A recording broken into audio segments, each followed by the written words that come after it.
Good morning students, myself doctor Virendra Singh. आज हम करेंगे कार्बोहाइड्रेट्स में स्ट्रक्चर ऑफ फ्रुक्टोस। फ्रुक्टोस की संरचना का अध्ययन करेंगे। फ्रुक्टोस की संरचना के अध्ययन में हमारे पास पॉइंट होंगे। सबसे पहले कि इसका अणु सूत्र क्या है, इसकी ओपन चेन स्ट्रक्चर के बारे में पढ़ेंगे और फिर इसकी चक्रीय संरचना रिंग स्ट्रक्चर के बारे में पढ़ेंगे। तो जो फ्रुक्टोस है ग्लूकोज की भांति उसका अणु सूत्र भी क्या होता है, C6H12O6। ये क्या है, ग्लूकोज का अणु सूत्र। कार्बन कितने होते हैं, 6, हाइड्रोजन होते हैं 12 और ऑक्सीजन कितने होते हैं इसमें, 6। अब इसमें कितने हाइड्रोक्सिल समूह हैं और कौन सा क्रियात्मक समूह और है इसमें, एल्डिहाइड और कीटोन में से। तो अब हम सबसे पहले इसकी ओपन चेन स्ट्रक्चर के बारे में पढ़ेंगे, जिसमें 5 OH समूह की उपस्थिति हमें पता चलती है। वो कैसे चलेगी, तो उसके लिए हम अभिक्रियाएं करते हैं और उनका क्या प्रोडक्ट बनता है उसका अध्ययन करते हैं, जिससे हम ये निष्कर्ष निकालते हैं कि इसमें 5 OH समूह उपस्थित हैं। तो कौन सी अभिक्रिया है, एसिटिलीकरण अभिक्रिया हमने पढ़ी थी कि जब हम फ्रुक्टोज का एसिटिलीकरण करवाते हैं, जैसे एसिटिल क्लोराइड से अभिक्रिया की, तो हमें क्या मिलेंगे, पेंटा एसिटिल व्युत्पन्न मिलते हैं, प्रोडक्ट मिलता है पेंटा एसिटिल, जो क्या इंडिकेट करता है कि इसमें 5 OH समूह उपस्थित हैं। जब हमने फ्रुक्टोज की अभिक्रिया करवाई किससे, एसिटिल क्लोराइड से, तो हमें पेंटा एसिटिल डेरिवेटिव मिले, पेंटा एसिटिल फ्रुक्टोज मिला, जो क्या इंडिकेट कर रहा है कि इसमें 5 OH समूह उपस्थित होने चाहिए। दूसरा, जब हम फ्रुक्टोज की अभिक्रिया करवाते हैं किससे, डाई मैथिल सल्फेट के साथ, और किसकी उपस्थिति में, क्षार की उपस्थिति में, NaOH की उपस्थिति में, तो हमें क्या मिलता है, पेंटा मैथिल फ्रक्टोस। जब हम इसका मैथिलीकरण करवाते हैं तो हमें क्या मिलता है, पेंटा मैथिल फ्रक्टोस। तो ये पेंटा मैथिल फ्रक्टोस का मिलना वो भी क्या इंडिकेट कर रहा है कि इसमें 5 OH समूह उपस्थित हैं। 5 OH समूह की पुष्टि करता है ये भी। तो इसका मतलब क्या हुआ, जो फ्रक्टोस है हमारी, उसमें कितने OH समूह, हाइड्रोक्सिल समूह है, 5। अब इसमें कीटोनिक समूह है, उसकी उपस्थिति हमें कैसे पता चलेगी, उसके लिए हम उसकी उपस्थिति के लिए अभिक्रिया करवाते हैं। कीटोनिक समूह की उपस्थिति, सबसे पहले जब हम फ्रक्टोस को हाइड्रोजन साइनाइड के साथ अभिक्रिया करके क्या बनाते हैं, साइनोहाइड्रीन।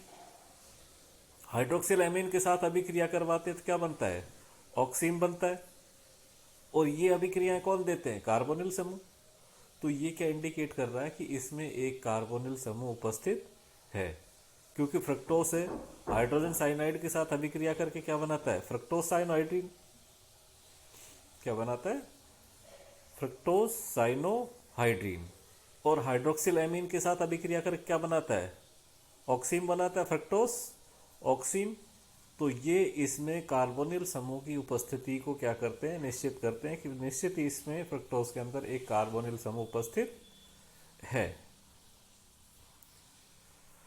अब जब हम फ्रक्टोज को सांद्र HNO3 के साथ ऑक्सीकरण करवाते हैं तो इसमें कम कार्बन परमाणु वाले एक तो टार्टरिक अम्ल, ग्लाइकोनिक अम्ल और ट्राई हाइड्रोक्सी ग्लूटोरिक अम्ल प्राप्त होते हैं।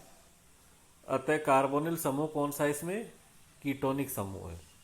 कार्बोनिल एल्डिहाइड या कीटोन है, ये हमें किससे निर्धारित किया कि सांद्र HNO3 के साथ अभिक्रिया करवाते हैं तो हमें इन अम्ल का क्या मिलता है, मिश्रण मिलता है इन एसिड्स का, जो क्या इंडिकेट कर रहा है कि इसमें जो कार्बोनिल समूह है वो कौन सा है, कीटोनिक समूह है।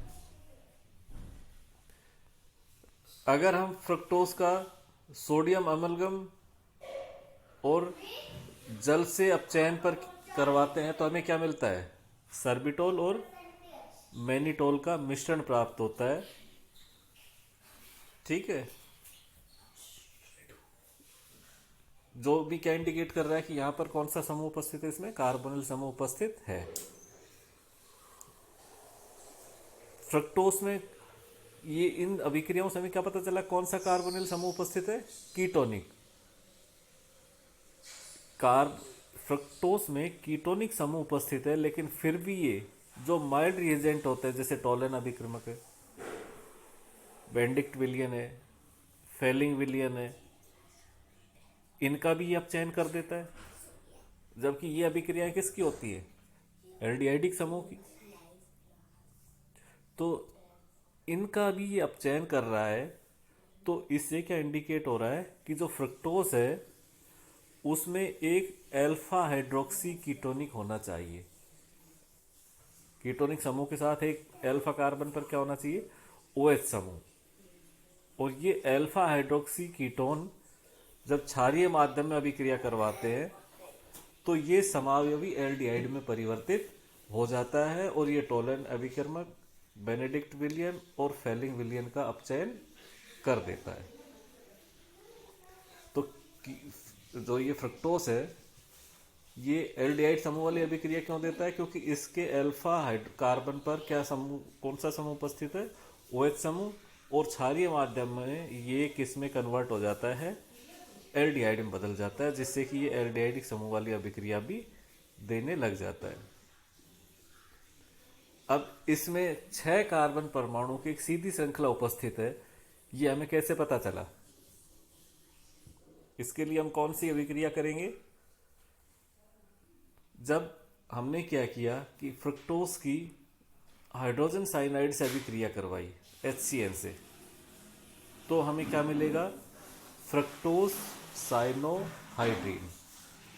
फ्रक्टोस है, इसकी हमने किससे अभिक्रिया करवाई, HCl से, तो हमें क्या मिला, फ्रक्टोस साइनोहाइड्रीन। और इस फ्रक्टोस साइनोहाइड्रीन का क्या करेंगे, हम जल अपघटन करेंगे। जब इसका हम जल अपघटन करेंगे, ठीक है, और जल अपघटन के बाद क्या करेंगे, हम इसका हाइड्रो आयोडिक अम्ल के साथ अपचयन करेंगे।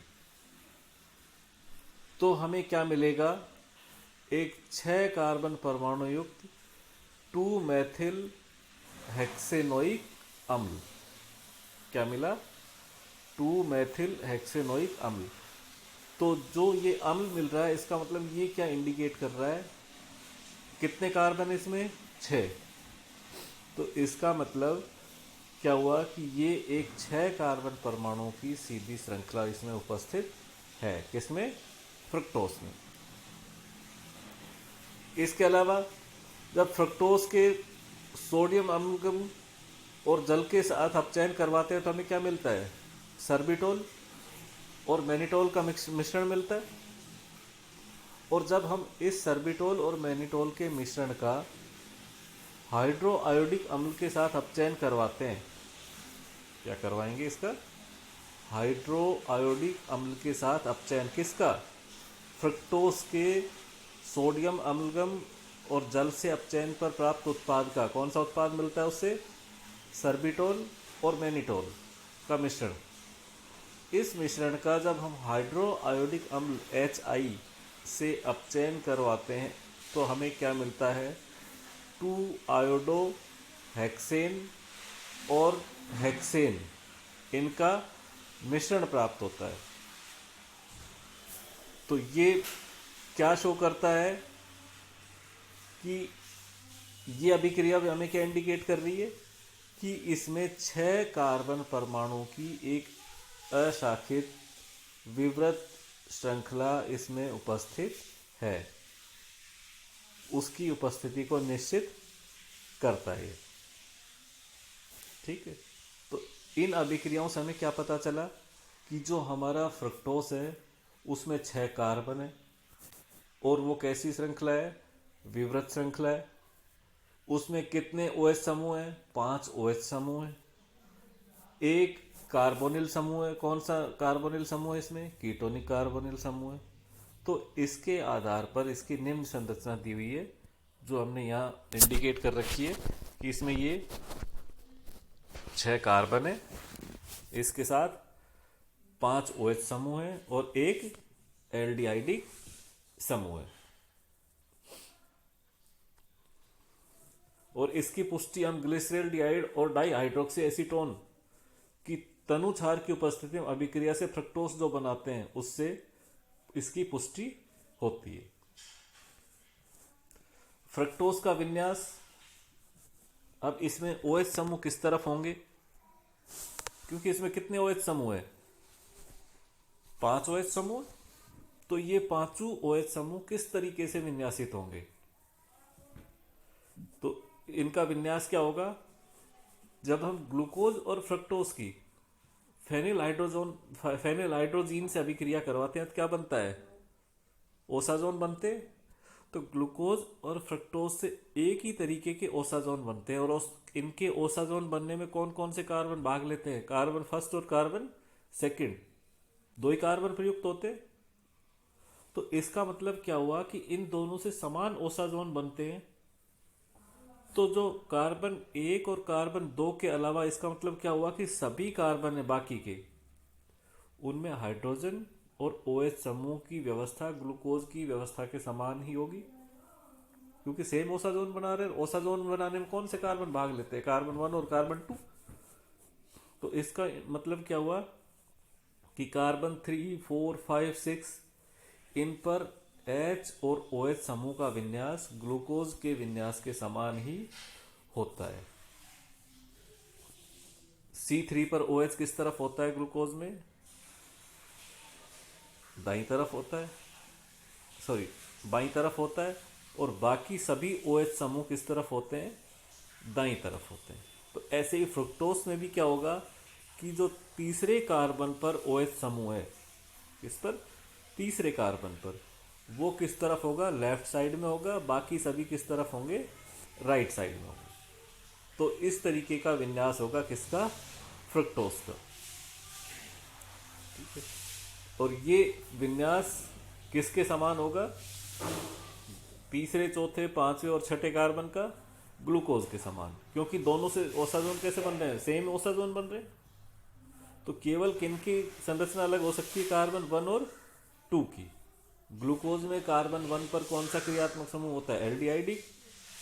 और इसमें कौन सा क्रियात्मक समूह है? दूसरा कीटोनिक है फ्रुक्टोज में। बस ये अंतर रहेगा इसमें। तो ये संरचना थी किसकी? फ्रुक्टोज की। अब इसमें नेक्स्ट वीडियो में हम पढ़ेंगे इसकी चक्रीय संरचना के बारे में। ये तो किस संरचना के बारे में पढ़ा? हम इसकी ओपन चेन विवृत श्रृंखला संरचना के बारे में। Thank you.